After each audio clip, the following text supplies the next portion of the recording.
we talk about smart sensors rather than sensors. So if you put some intelligence, you just send the data that are useful. And what's happening today is that we are mostly sending everything. This will probably collapse somewhere if we continue to do this way. So I know that Intel has already some good stuff in that area, but some others as well. And the idea is probably to put the intelligence more into the edge than trying to put all the intelligence into the cloud, because this will not work. I don't think.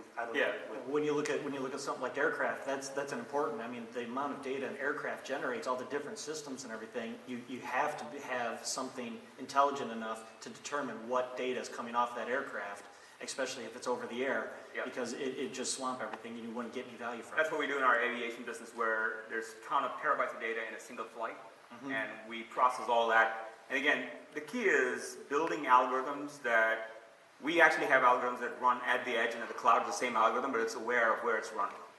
Okay? And when you think about this world of exponential data, we first have to acknowledge that this is a very different world than traditional IT stack. That's why we believe it's a fundamentally new architecture and a new platform, where, and when I say platform, it's almost like an operating system that goes from edge to cloud. Because we all built IT stacks in the past that was for where humans entered data into ERP and supply chain and CRM. Machines speak a lot more. And where you talk about data being connected, right? In Facebook, you don't sit and integrate data. The graph, it figures out the social graph. That's right. LinkedIn figures out your professional graph. So what we've built with Predicts is something that figures out an asset graph.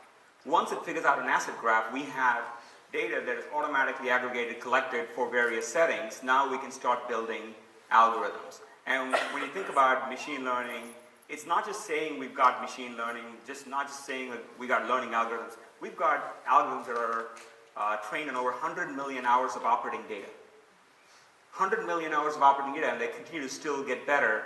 And we measure them. We actually quantify them by saying, okay, in an environment, in a setting, what are the things that I can go predict? And what percentage of it can I predict today with my algorithm? It's a very intelligent process. It is intelligent. So I look at, say, for example, in a big combined cycle gas-fired power plant, I can predict 65% of all the critical failures today with software and data and algorithms. We've got that across every single setting. It doesn't matter if it's a GE machine or not. And every year we march it forward. This year it'll be 70%, next year it'll be 75 or 80%. Then we will look at prediction